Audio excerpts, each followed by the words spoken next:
Hello दोस्तों, नमस्कार। क्या हाल है? स्वागत है आपका खबर एचपी में। तो आइए नजर डालते हैं हिमाचल की तमाम मुख्य बड़ी खबरों पर। अगर इससे पहले आप वीडियो को लाइक नहीं किए हैं तो लाइक कर दीजिए और चैनल में नए हैं तो चैनल को सब्सक्राइब कर लीजिए।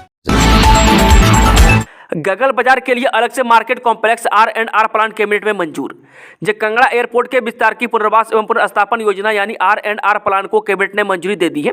मुख्यमंत्री सुखविंदर सुक्खू की अध्यक्षता में हाल ही में हुई मंत्रिमंडल की बैठक में पहली बार इस प्रोजेक्ट के प्रभावितों को राहत देने के लिए सरकार ने उदार फैसले लिए हैं। वह प्रभावितों के पुनर्वास पर ही अब 560 करोड़ के बजाय 700 करोड़ रुपये से ज्यादा खर्च किए जाएंगे और गगल बाजार के प्रभावितों के लिए अलग से मार्केट कॉम्प्लेक्स भी सरकार ही बनाकर देगी। वह अन्य प्रभावित क्षेत्रों में भी ऐसे छोटे छोटे मार्केट कॉम्प्लेक्स अलग से बनाए जा सकते हैं। बता दें कि कैबिनेट से मंजूरी के बाद पुनर्वास एवं पुनर्स्थापन योजना को वापस डीसी कांगड़ा को भेज दिया गया है। आयोग घोषित कांग्रेस के 6 विधायकों को सुप्रीम कोर्ट से नहीं मिली तुरंत राहत। हिमाचल प्रदेश में आयोग घोषित 6 कांग्रेस विधायकों को सुप्रीम कोर्ट से तुरंत राहत नहीं मिली है। वे मंगलवार को मामले की सुनवाई के दौरान सुप्रीम कोर्ट ने आयोग विधायकों से पूछा, आप हाईकोर्ट क्यों नहीं गए और विधानसभा अध्यक्ष की ओर से उनके खिलाफ की गई कार्रवाई से उसके किस मौलिक अधिकार का उल्लंघन हुआ है। वह बाकी विधायकों की याचिका पर अब सुप्रीम कोर्ट में 18 मार्च को सुनवाई होगी। वह जस्टिस संजीव खन्ना, जस्टिस दीपांकर दत्ता और जस्टिस प्रशांत कुमार मिश्रा की पीठ ने आयोग विधायकों की ओर से पेश वरिष्ठ वकील सत्यपाल जैन से पूछा कि याचिकाकर्ताओं ने हिमाचल प्रदेश हाईकोर्ट का दरवाजा क्यों नहीं खटखटाया। जवाब में जैन ने कहा कि यह उन दुर्लभ मामलों में से एक है जहां विधायकों को 18 घंटे के भीतर आयोग घोषित कर दिया गया है। वह पीठ ने वकील से पूछा, यहां किस मौलिक अधिकार का उल्लंघन हुआ है। वह वकील ने कहा कि याचिकाकर्ताओं को लोगों द्वारा विधिवत चुना गया है। वह पीठ ने कहा, लेकिन यह मौलिक अधिकार नहीं है। वह जैन ने कहा कि याचिकाकर्ताओं का नेतृत्व वरिष्ठ वकील हरीश साल्वे करेंगे, जो कार्यवाही में शामिल नहीं हो सके। इसके बाद पीठ ने मामले को सोमवार को सुनवाई के लिए रख दिया। मुख्य निर्वाचन अधिकारी मनीष बोले, हिमाचल में मतदान बढ़ाने के लिए चलेगा 72 पार अभियान। हिमाचल प्रदेश में मतदान को लेकर खासा उत्साह रहता है। 2019 के आम चुनाव में हिमाचल में रिकॉर्ड 72% मतदान हुआ था, जो राष्ट्रीय औसत 67 से 5% अधिक था। इस बार के चुनाव में हिमाचल निर्वाचन विभाग मतदान प्रतिशत और बढ़ाने के लिए 72 पार अभियान चलाएगा। वह टीप प्लान मिशन 414 और कैंपेन 22 गोइंग टू 72 से लोकसभा चुनाव में मतदान प्रतिशत बढ़ाया जाएगा। वह लोकसभा चुनाव में मतदान प्रतिशत बढ़ाने की तैयारियों को लेकर प्रदेश के मुख्य निर्वाचन अधिकारी मनीष गर्ग से अमर उजाला ने खास बातचीत की। भ्रष्टाचार को रोकने के लिए बनाए जाएंगे और सख्त कानून, फतेहपुर में बोले सीएम सुखविंदर सिंह सुक्खू। मुख्यमंत्री सुखविंदर सुक्खू ने कहा कि प्रदेश सरकार भ्रष्टाचार को रोकने के लिए पूरी सतर्कता और सावधानी से कार्य कर रही है तथा इसे पूरी तरह से रोकने के लिए और सख्त कानून बनाए जाएंगे। यह बात उन्होंने आज कांगड़ा जिला के फतेहपुर विधानसभा क्षेत्र में जनसभा को संबोधित करते हुए कही। मुख्यमंत्री ने फतेहपुर में सिविल कोर्ट खोलने, फतेहपुर में शहीद स्मारक बनाने, फतेहपुर और राजा का तालाब में सीवरेज सिस्टम का निर्माण करने, रे कॉलेज का नामकरण स्वर्गीय सुजान सिंह पठानिया के नाम पर करने, राजा का तालाब में ऐतिहासिक तालाब के जीर्णोद्धार के लिए 75 लाख रुपये, नंगल पटवार सर्कल को पुनः खोलने, तड़ाला डक गुड़ियाल चकबाड़ी में 33 केवी सब स्टेशन बनाने और बागवानी विभाग का PCDO फार्म खोलने की घोषणा की। इससे पूर्व सुखविंदर सिंह सुक्खू ने फतेहपुर विधानसभा क्षेत्र के लिए 232 करोड़ रुपये लागत की 14 विकासात्मक परियोजनाओं की सौगात दी। छुट्टी पर रहने वाले डॉक्टरों को स्वास्थ्य निदेशालय का नोटिस, अवकाश पर जाने से प्रभावित हुई सेवाएं। जी हां, नॉन प्रैक्टिस अलाउंस यानी कि NPA की मांग पर हड़ताल करने वाले डॉक्टरों को स्वास्थ्य निदेशालय ने नोटिस जारी कर दिए हैं।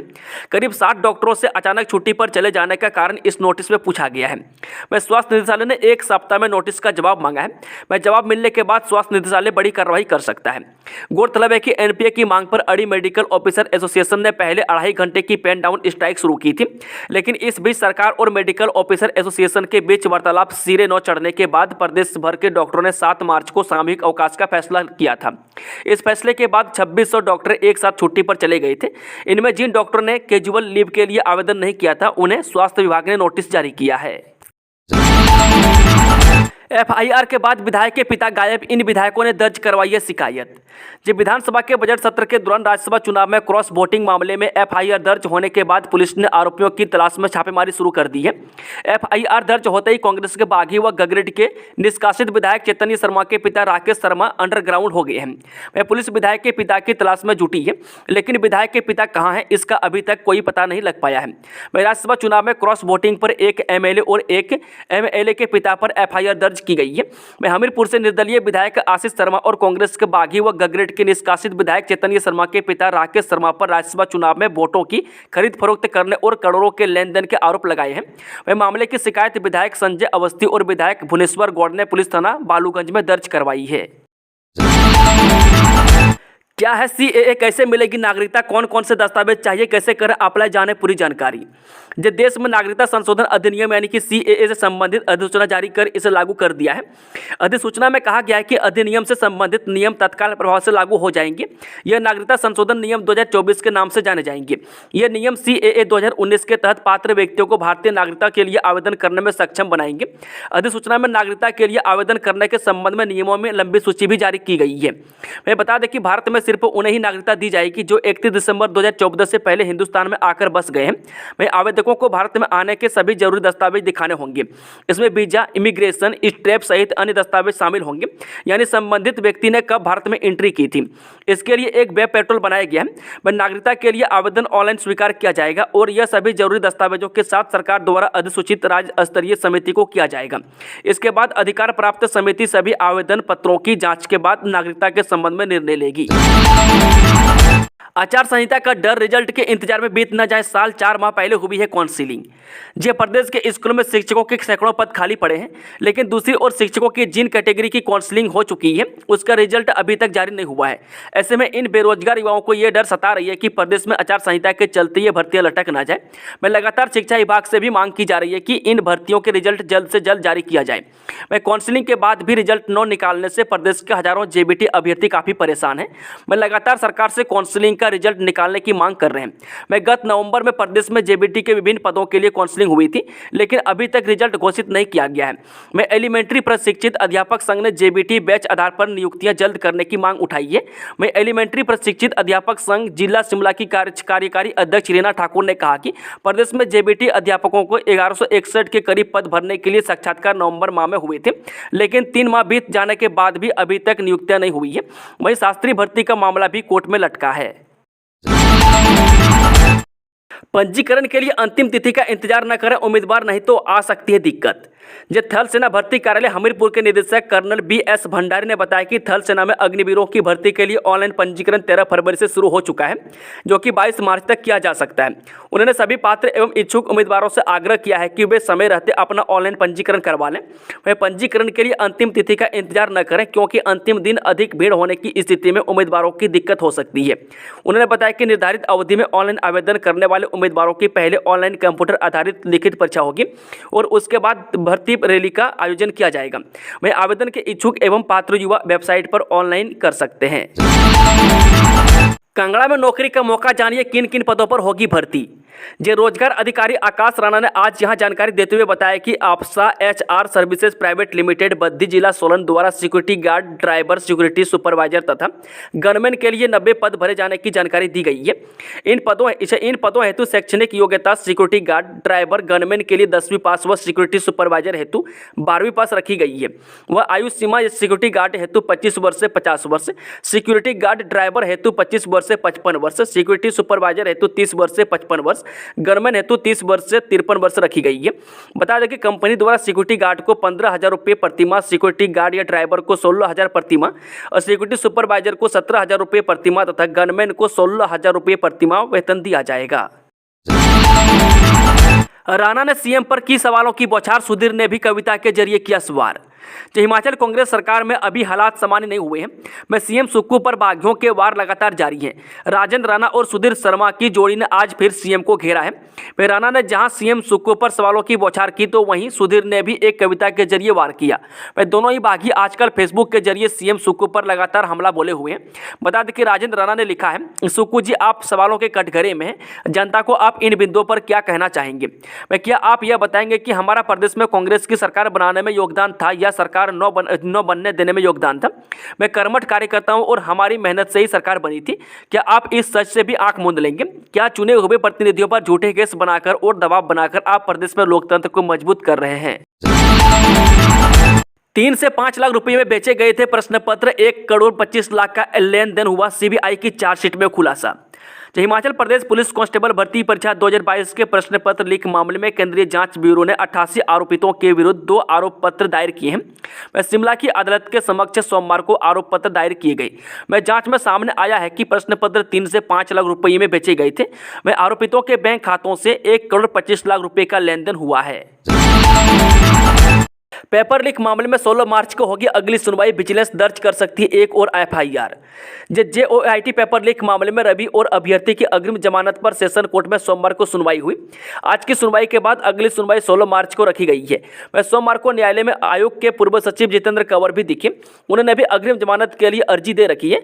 इस मामले में आयोग ने उमा आजाद को निलंबित कर दिया था। वह भंग कर्मचारी चयन आयोग में जेओआईटी पेपर लीक मामले में दलाल रवि और अभ्यर्थी की अग्रिम जमानत पर सेशन कोर्ट में सोमवार को सुनवाई हुई। वह दोनों आरोपितों के मामले की अगली सुनवाई 16 मार्च को रखी गई है। बता दें कि जेओआईटी पेपर को लीक करने में आयोग से निलंबित उमा आजाद के साथ पूर्व सचिव जितेंद्र कंवर सहित दलाल रवि और अभ्यर्थी संजीव शर्मा का नाम शामिल है। शिमला के चौपाल में खाई में गिरी कार, 3 लोगों की मौके पर मौत, 1 लापता। हिमाचल प्रदेश की राजधानी शिमला में सड़क हादसे के मामले नहीं थम रहे हैं। आए दिन सड़क हादसों में मासूम लोगों की जान जा रही है। आज भी चौपाल में एक कार अनियंत्रित होकर खाई में जा गिरी। हादसे में 3 लोगों की मौत हो गई है, जबकि एक व्यक्ति लापता बताया जा रहा है। फिलहाल इन मृतकों की पहचान नहीं हुई है। जानकारी के अनुसार बता दें कि शिमला चौपाल मार्ग पर कारगोली नाला के नजदीक बंधु ढाक में एक सड़क हादसा हुआ है। बताया जा रहा है कि एक कार UK 07Z9695 अनियंत्रित होकर खाई में जा गिरी। कार दुर्घटनाग्रस्त होने से उसमें सवार 3 लोगों की मौके पर ही मौत हो गई, जबकि एक व्यक्ति लापता है। बताया जा रहा है कि गाड़ी में कुल 4 लोग सवार थे। अभी मृतकों की पहचान नहीं हो पाई है। घटना आज दोपहर बाद की है, जब कारगोली नाला के पास कार की खाई में गिरने से जोरदार आवाज हुई, जिसे सुनकर स्थानीय लोगों मौके पर पहुंचे। जहां उन्होंने देखा कि कार खाई में गिरी है। स्थानीय लोगों ने घटना की सूचना पुलिस को दी। मौके पर पहुंची पुलिस ने कार सवार 3 लोगों को बाहर निकाला, जिनकी मौत हो चुकी थी। वह पुलिस इन मृतकों की पहचान की जा रही है, जबकि एक लापता व्यक्ति की तलाश जारी है। हिमाचल में मौसम ने बदली करवट, शिमला सहित कई हिस्सों में बारिश, 14 मार्च को बर्फबारी को लेकर अलर्ट। हिमाचल प्रदेश में एक बार फिर से मौसम ने करवट बदल ली है। राजधानी शिमला सहित प्रदेश के कई हिस्सों में बारिश का दौर शुरू हो गया है। बता दें कि राजधानी शिमला में देर शाम बारिश शुरू हो गई है। इसके अलावा ऊपरी हिस्सों में बर्फबारी की आशंका जताई गई है। मौसम विभाग ने कुछ देर में शिमला, मंडी, कांगड़ा, सिरमौर और चंबा में ओलावृष्टि बारिश को लेकर चेतावनी जारी की है। हिमाचल मौसम विभाग ने प्रदेश में आज पश्चिमी विक्षोभ की सक्रिय होने की आशंका जताई गई है। मौसम विभाग के अनुसार राज्य के अधिकतर स्थानों पर 13 मार्च को बारिश का पूर्वानुमान है। वहीं ऊंचाई वाले भागों में बर्फबारी के आसार हैं। 14 मार्च को भी मध्य व उच्च पर्वतीय क्षेत्रों में मौसम खराब रहने की आशंका है। 15 मार्च से पूरे प्रदेश में मौसम साफ बना रहने का पूर्वानुमान है। लाहौल के सिस्सू में भूस्खलन, अटल टनल से केलांग सड़क पर आवाजाही बंद, बर्फबारी का दौर जारी। हिमाचल प्रदेश में एक बार फिर से पश्चिमी विक्षोभ सक्रिय हो गया है। ऊंचाई वाले इलाकों में मौसम खराब होने से जिला कुल्लू में बारिश का दौर जारी है। वहीं ऊंचाई वाली चोटियों पर बर्फबारी हो रही है। इसके अलावा जिला लाहौल स्पीति में भी बर्फबारी का दौर जारी है। वहीं लाहौल घाटी के सिस्सू में पहाड़ी से भूस्खलन होने के चलते सड़क मार्ग बंद हो गया है। अटल टनल से केलांग सड़क पर वाहनों की आवाजाही बंद हो गई है। सड़क मार्ग बंद होने की सूचना मिलते BRO के कर्मचारी मौके पर पहुंचे और सड़क से मलबा हटाने का काम शुरू कर दिया है। इसके अलावा स्पीति घाटी की बात करें तो वहां पर भी माइनस तापमान के चलते लोगों की मुश्किलें बढ़ी हुई है। स्पीति घाटी के सबसे बड़े गांव रंगरिक में भी इन दिनों पीने के पानी के लिए लोगों को दिक्कतें का सामना करना पड़ रहा है। भाजपा का सरकार गिराने का मॉडल हिमाचल में हुआ फेल, 5 साल चलेगी कांग्रेस सरकार। हिमाचल में अभी सियासी संकट टला नहीं है और भाजपा लगातार सरकार अल्पमत में होने का दावा कर रही है। वहीं मुख्यमंत्री के प्रधान मीडिया सलाहकार नरेश चौहान ने हिमाचल में 5 साल कांग्रेस सरकार के चलने का दावा किया है। नरेश चौहान ने कहा कि भाजपा के देश भर में सरकार गिराने का मॉडल हिमाचल में फेल हुआ है। उन्होंने कहा कि पिछले दिनों हिमाचल प्रदेश में जो राजनीतिक घटनाक्रम हुआ उससे सब वाकिफ है। वहीं प्रदेश में जनता के बहुमत से कांग्रेस पार्टी की सरकार बनी है और 6 बागी विधायकों ने पार्टी और अपने क्षेत्र की जनता के साथ धोखा किया, जो कि बहुत ही दुर्भाग्यपूर्ण है और उसमें प्रदेश की जनता इसका जवाब देगी। इस सारे सियासी घटनाक्रम के पीछे पूरी तरह से भाजपा का हाथ है। वह प्रदेश में कांग्रेस पार्टी की सरकार को गिराने का भाजपा ने प्रयास किया, लेकिन भाजपा असफल रही है। भाजपा विधायकों, पार्टी पदाधिकारियों पर भी जांच की आंच, FIR में जिक्र। राज्यसभा चुनाव में क्रॉस वोटिंग और कांग्रेस सरकार को अस्थिर करने के लिए भाजपा ने करोड़ों रुपए का लेन देन किया। यह आरोप कांग्रेस के 2 विधायकों CPS संजय अवस्थी और विधायक भुवनेश्वर गौड़ की ओर से दर्ज करवाई FIR में किया गया है। FIR में दर्ज इन बिंदुओं को नजरअंदाज नहीं किया जा सकता। इनमें कांग्रेस और निर्दलीय विधायकों के साथ देखे गए भाजपा के विधायकों और पदाधिकारियों के खिलाफ सबूत एकत्रित करना जांच की टीम की प्राथमिकता रहेगी। विश्वस्त सूत्र बताते हैं कि CCTV फुटेज की मदद, मोबाइल लोकेशन और दूसरे माध्यमों से भाजपा विधायकों और पदाधिकारियों को साजिश में शामिल होने के पक्के साक्ष्य जुटाए जा रहे हैं। एचपीयू शिमला 1 महीने में घोषित करेगा लंबित परीक्षा परिणाम, परीक्षा नियंत्रक ने की बैठक। हिमाचल प्रदेश विश्वविद्यालय के 2022 और 2023 में हुई परीक्षाओं के लंबित परीक्षा परिणाम को विश्वविद्यालय 1 महीने के भीतर घोषित करेगा। लंबित परीक्षा परिणाम घोषित करने के लिए सोमवार को विश्वविद्यालय के परीक्षा नियंत्रक प्रोफेसर श्यामलाल कौशल ने संबंधित शाखाओं के सहायक और उप कुल सचिव स्तर के अधिकारियों के साथ बैठक की। इस बैठक में विश्वविद्यालय के ऑनलाइन सिस्टम के प्रोजेक्ट ERP के अधिकारी भी शामिल थे। वे परीक्षा नियंत्रक ने मूल्यांकन और पुनर्मूल्यांकन शाखाओं, विभिन्न कोर्स की परीक्षा शाखाओं के अधिकारियों से लंबित परीक्षा परिणामों की जानकारी ली और परिणाम तैयार करने में पेश आ रही समस्याओं को जाना। सांसद का रिपोर्ट कार्ड, 500 केंद्रों को निःशुल्क शिक्षा से जोड़ा, बजट ने रेलवे लाइन का सपना तोड़ा। रणजी टीम के कप्तान रहे अनुराग ठाकुर हमीरपुर सीट पिछले 4 चुनाव से जीतते हुए दमदार बैटिंग कर रहे हैं। उन्होंने 2019 में कांग्रेस के रामलाल ठाकुर को 3,99,572 मतों से हराया। वह केंद्र की मोदी कैबिनेट 2 अहम मंत्रालय संभाल रहे हैं। वह सांसद के तौर पर अनुराग ठाकुर का रिपोर्ट कार्ड मिला जुला है। उन्होंने वर्तमान कार्यकाल में कई योजनाओं की पहल की है। वे एक से श्रेष्ठ योजना के तहत हमीरपुर संसदीय क्षेत्र में 500 के करीब शिक्षा केंद्र ग्रामीण क्षेत्रों में खोले गए हैं।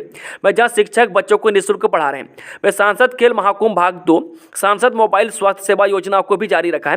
वह सांसद भारत दर्शन योजना के तहत बच्चों को देश की सैर करवाने की भी पहल की है।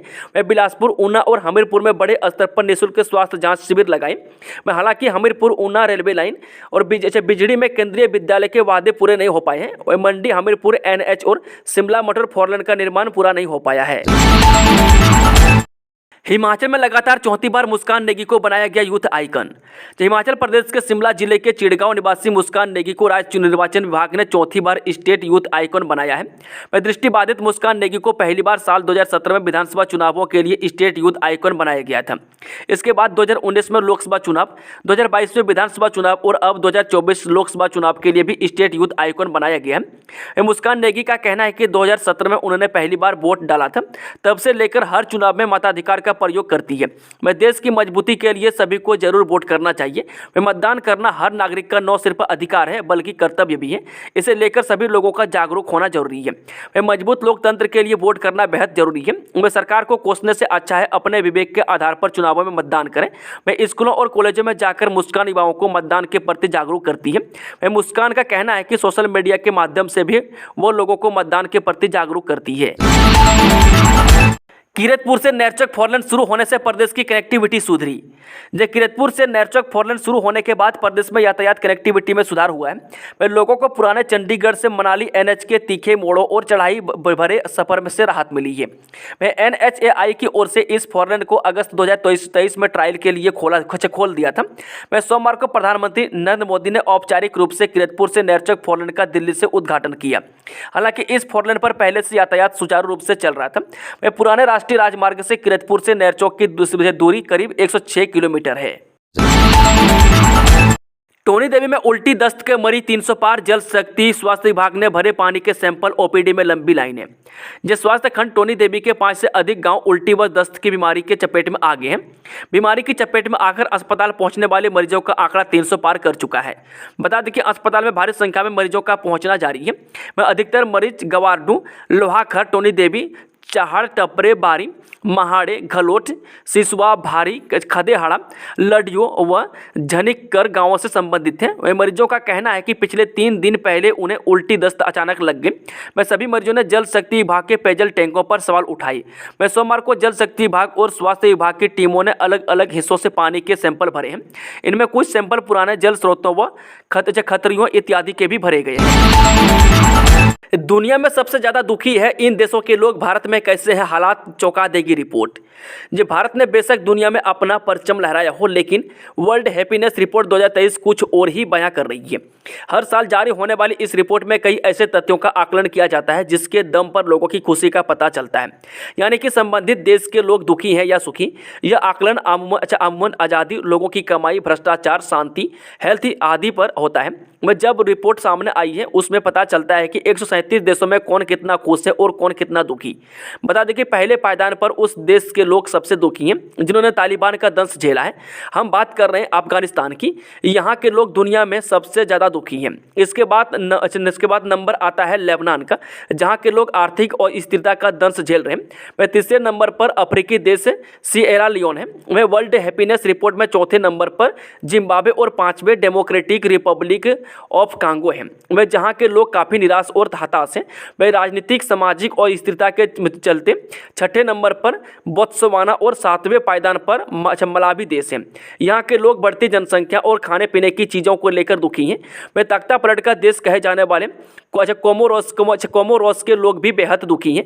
इस देश का नाम वर्ल्ड हैप्पीनेस रिपोर्ट में 8वें नंबर पर है, जबकि 9वें नंबर पर तंजानिया है, जहां सामाजिक, राजनीतिक और आर्थिक अस्थिरता हावी है।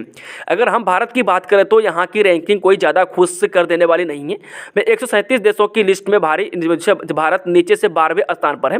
हालांकि हिंदुस्तान लगातार तरक्की के नए आयाम छू रहा है और विश्व की 5 सबसे बड़ी अर्थव्यवस्था में से एक है। लेकिन वर्ल्ड हैप्पीनेस की रिपोर्ट में भारत का रिकॉर्ड भी सही नहीं है। वह भारत 4.036 अंक लेकर 126वें नंबर पर है। नायब सिंह सैनी ने ली हरियाणा के मुख्यमंत्री पद की शपथ, 5 मंत्रियों ने ली सौगंध। जब मनोहर लाल खट्टर के इस्तीफे के बाद हरियाणा की सियासत में मंगलवार को बड़ा फेरबदल हुआ और नायब सिंह सैनी ने राज्य के नए सीएम के रूप में शपथ ले ली। वह उनके साथ 5 विधायकों ने भी मंत्री पद की शपथ ली है, जिनमें बनवारी लाल, जयप्रकाश दलाल, रंजीत सिंह, मूलचंद शर्मा और कंवरपाल सिंह शामिल हैं। इससे पहले हरियाणा की राजनीति में आज हुए एक बड़े घटनाक्रम के तहत सूबे में जेजेपी ने भाजपा से समर्थन वापस लिया। वह जेजेपी की ओर से समर्थन वापस लेने के बाद हरियाणा के मुख्यमंत्री मनोहर लाल खट्टर ने सूबे के राज्यपाल को अपना इस्तीफा सौंप दिया है, जिसे स्वीकार कर लिया गया। मुख्यमंत्री के साथ ही पूरी कैबिनेट ने भी इस्तीफा दे दिया है। उधर इस उठापटक की राजनीति के दौरान भाजपा के प्रदेश अध्यक्ष नायब सिंह सैनी को मुख्यमंत्री की कमान सौंपी जा रही है और वह आज शाम 5 बजे शपथ ले भी लिया है। 15 साल का सूखा मिटाने की हसरत, इस सीट को भाजपा से छीनने की संभावनाएं तलाश रही कांग्रेस। जिन लोकसभा चुनाव में शिमला संसदीय सीट पर कांग्रेस इस बार उल्टे फेर की संभावनाएं तलाश रही है। वे बीते 15 सालों से यह सीट कांग्रेस के पास नहीं है। इस सीट पर सबसे ज्यादा 6 बार कांग्रेस के केडी सुल्तानपुरी सांसद रह चुके हैं, लेकिन कांग्रेस की टिकट पर 2004 में आखिरी बार कर्नल धनीराम सांडिल ने शिमला संसदीय सीट से चुनाव में जीत दर्ज की थी। वह शिमला संसदीय सीट में 3 जिलों के 17 विधानसभा क्षेत्र आते हैं। इनमें सोलन और सिरमौर के 5-5, जबकि शिमला के 7 20 क्षेत्र शामिल हैं। वह संसदीय क्षेत्र की 13 सीटें कांग्रेस के पास है, जबकि 4 भाजपा के पास है। सुरेश कश्यप बोले, हिमाचल की 3 रेल लाइनों के लिए नहीं आएगी बजट की कमी। जिस सांसद एवं भाजपा के पूर्व प्रदेशाध्यक्ष सुरेश कश्यप ने शिमला रेलवे स्टेशन में भारतीय रेल के आधुनिकीकरण कार्यक्रम में भाग लिया। उन्होंने कहा कि मंगलवार को प्रधानमंत्री नरेंद्र मोदी ने देश भर में 85,000 करोड़ रुपए से अधिक की कई रेल परियोजनाओं की आधारशिला रखी। प्रधानमंत्री ने रेलवे कार्यशालाओं, लोको शेड, पिट लाइन और कोचिंग डिपो की आधारशिला भी रखी। वहीं पीएम मोदी ने देश में 10 नई वंदे भारत रेल को हरी झंडी दिखाई। तिब्बत की आज़ादी के लिए धर्मशाला में प्रदर्शन, महिलाओं ने मैक्लोडगंज से कचहरी चौक तक निकाली रैली। हिमाचल प्रदेश के धर्मशाला में तिब्बती राष्ट्रीय महिला विद्रोह दिवस की 65वीं वर्षगांठ मनाई। वह निर्वासित केंद्रीय तिब्बती प्रशासन की ओर से तिब्बती राष्ट्रीय विद्रोह दिवस के आधिकारिक स्मरणोत्सव का आयोजन संसदीय प्रतिनिधि मंडल की उपस्थिति में मुख्य बौद्ध मंदिर में हुआ। इसके बाद विभिन्न तिब्बती महिला संगठनों ने मैक्लोडगंज से धर्मशाला तक चीन के खिलाफ विरोध पर रैली निकालते हुए स्वतंत्रता की मांग रखी। इस दौरान मैक्लोडगंज से कचहरी चौक तक रैली निकाली। अभी 2 दिन पूर्व यानी 10 मार्च को पुरुषों की ओर से राष्ट्रीय विद्रोह दिवस मनाया गया था। मैं इसमें मैक्लोडगंज, धर्मशाला और पालमपुर में समुदाय के लोगों ने रैली निकाली थी। मैं तिब्बती महिला संगठन की प्रतिनिधि ने कहा कि तिब्बत में रह रहे तिब्बतियों की चीन की दमनकारी नीतियों का सामना करना पड़ रहा है और कई तरह की यातनाओं को सहना पड़ रहा है। ऐसे में अपने देश की आज़ादी की जंग में विद्रोह करते हुए कई तिब्बती शहीद हो गए थे। मैं आज उन बलिदानियों को भी तिब्बती समुदाय याद कर रहा है और तिब्बत में चीन की दमनकारी नीतियों का विरोध कर रहा है। बाढ़ में फंसे लोगों के रेस्क्यू के लिए लगाए हेलीकॉप्टर के 9 करोड़ भी नहीं दे पाई केंद्र सरकार, मुख्यमंत्री का आरोप। जब मुख्यमंत्री सुखविंदर सुक्खू ने कहा कि इतिहास की सबसे बड़ी त्रासदी का मंजर इससे पहले कभी नहीं देखा, जिसमें हजारों घर तबाह हो गई, हजारों पशुशालाएं बह गई। इस तबाही के मंजर में 550 लोग हमें छोड़कर चले गए। वह फतेहपुर क्षेत्र भी इस त्रासदी से अछूता नहीं रहा। विधायक भवानी पठानिया का भी रात को फोन आया और कहा कि पौंग बांध से अचानक पानी छोड़ने से बाढ़ के हालात बने हैं और लोगों की जान जान को बचाने के लिए उन्हें जल्दी सुरक्षित बाहर निकालने का आग्रह किया। हमने तुरंत कार्रवाई करते हुए वायुसेना के हेलीकॉप्टर तथा एनडीआरएफ की सहायता लेकर 3000 लोगों को सुरक्षित बाहर निकालने के साथ उनके रहन सहन की व्यवस्था सुनिश्चित की। इससे पहले भी इस क्षेत्र में बाढ़ जैसे हालात उत्पन्न हुए थे, लेकिन कभी वायुसेना का हेलीकॉप्टर नहीं आया। यह स्थानीय विधायक भवानी पठानिया की कर्तव्य निष्ठा थी, जिन्होंने बार बार मुझे इन लोगों की मदद के लिए आग्रह किया। वे लोगों को बाढ़ से निकालने के लिए वायुसेना के हेलीकॉप्टर लगाने पर 9 करोड़ रुपए का खर्च केंद्र सरकार से नहीं बल्कि प्रदेश सरकार ने वहन किया है। 2 घंटे बर्फ में ही दबा रहा परिवार। काजा के लालूंग गांव में हिमखंड गिरने से हादसा, सभी सुरक्षित निकाले।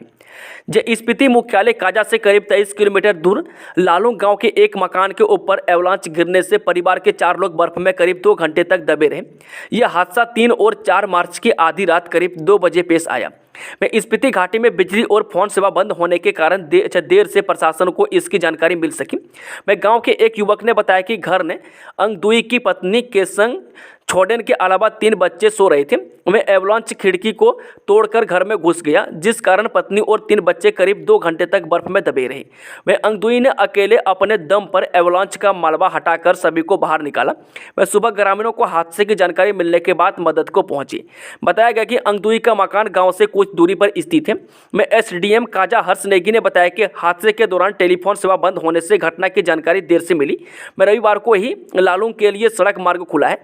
जल्द राजस्व विभाग की टीम मौके को भेजकर नुकसान का आकलन किया जाएगा ताकि पीड़ित परिवार को मुआवजा मिल सके। दोस्तों, खबरों का सिलसिला समाप्त होता है। अगर जानकारी पसंद आई तो वीडियो को लाइक, शेयर, चैनल को सब्सक्राइब जरूर कर लें।